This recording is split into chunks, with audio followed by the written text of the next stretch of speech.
저번 시간에 문자랑 수를 사용해서 식을 나타내는 것을 공부를 했고, 그 의미라는 게 사실 숫자 대신에 문자를 넣어도 된다라고 한 내용이니까 반대로 문자 대신에 수를 넣어도 되겠죠. 그래서 이번 시간에는 문자에다가 수를 집어넣는 시계값이라는 내용을 공부를 할 겁니다. 먼저 대입과 시계값이라는 개념을 좀 알려줄 건데, 중요한 개념은 아니고 한번 읽고 넘어갈 정도로 말을 하면은, 대입이라는 것은 문자를 사용한 식에서 문자에 어떤 수를 대신해서 넣는 것을 보고 대입이라고 합니다. 대는 대신할 때, 입은 들어갈 입이라고 해서 대신해서 들어간다 라고 생각하시면 되겠습니다. 그래서 결국 대입이라는 것은 문자에다가 숫자를 집어넣는 건데, 그러면 어떤 식의 계산 결과가 나오겠지. 문자를 사용한 식에서 문자에 주어진 수를 대입하여 계산한 결과를 보고 식의 값이라고 합니다. 우리가 저번 시간에 만들어냈던 식이 이렇게 있는데 여기다가 적당한 수를 집어넣어서 계산 결과를 구해보겠습니다. 이 문제에다 어떤 수를 집어넣을 거냐라는 것을 내가 미리 이렇게 써놨고, 저번 시간 영상을 본 사람이면 알겠지만 1,000원짜리 빵이 X개에 있었을 때 가격을 물어본 거잖아요. 그 빵을 만약에 3개를 샀다라고 생각을 하면은 3,000원이다 라고 할 수가 있겠지. 이런 식으로 문자 대신에 숫자를 집어넣는 행동을 보고 대신 들어간다라고 해서 대입이라고 하고, 그렇게 계산하는 결과를 보고 시계값이라고 합니다.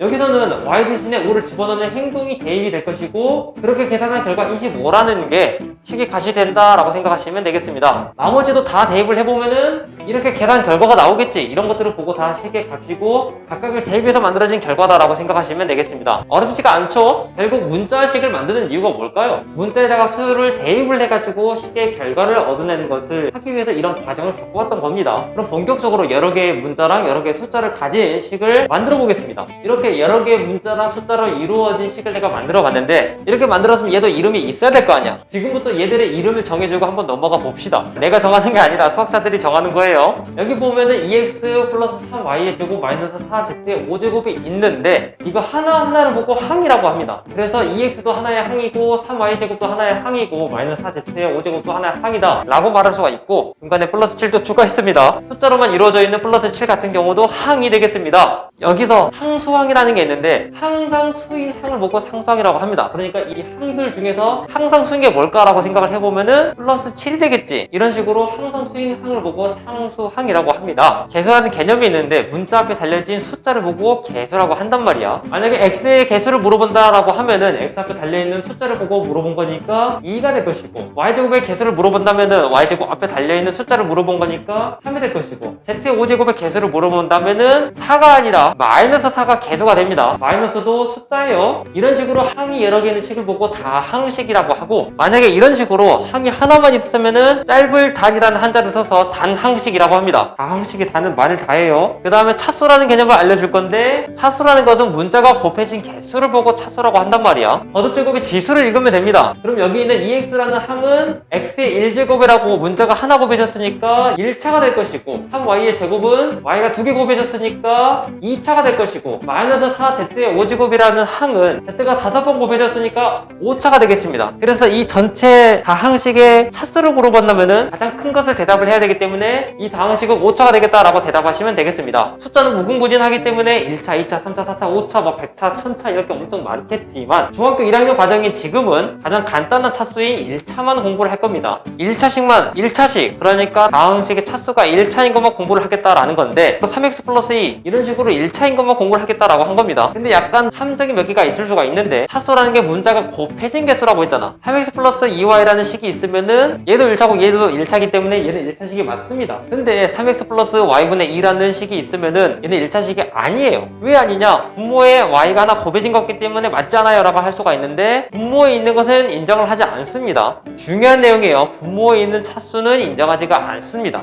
해서 모든 문자는 문자 부분에 있어야 된다라고 강조를 하면서 이번 개념을 빠르게 마무리하겠습니다. 저번 시간에 문자를 사용한 식에 대해서 공부를 했고, 이번 시간에는 그렇게 만들어낸 문자를 사용한 식이 있었을 때 문자 대신에 수를 집어넣는 대입과 그렇게 해서 얻어낸 계산 결과인 식의 값이라는 것을 공부를 했습니다. 그런 식으로 여러 문자를 사용한 식이 있었을 때 이 각각을 보고 항이라고 했었고, 항수만 있는 항을 보고 상수항, 개수라는 문자 앞에 달려있는 숫자라는 것을 공부를 했었고, 이렇게 항이 많으면은 다항식, 항이 하나밖에 없으면은 단항식이라고 공부를 했습니다. 문자가 곱해진 개수라는 차수라는 것을 공부를 한 다음에 중1 과정에서 영상에서 중점적으로 공부할 1차식이라는 것도 공부를 했고요. 이해가 안 되는 걸 댓글로 써주면은 제가 몇 번이든 다른 방법으로 이해하기 쉽게 설명을 해드리겠습니다. 하지만 이 정도 개념을 계속 복습만 하더라도 충분히 이해할 수 있을 거라 생각을 해요. 이 내용을 잘 머릿속에 넣어둔 다음에 다음 내용으로 넘어가 봅시다. 다음 영상 여기 있어요. 다음 영상만 제대로 이해를 하면은 문자식 단원에 대한 내용은 다 끝나게 되는 겁니다. 어렵지 않으니까 잘 따라와 보세요. 화이팅!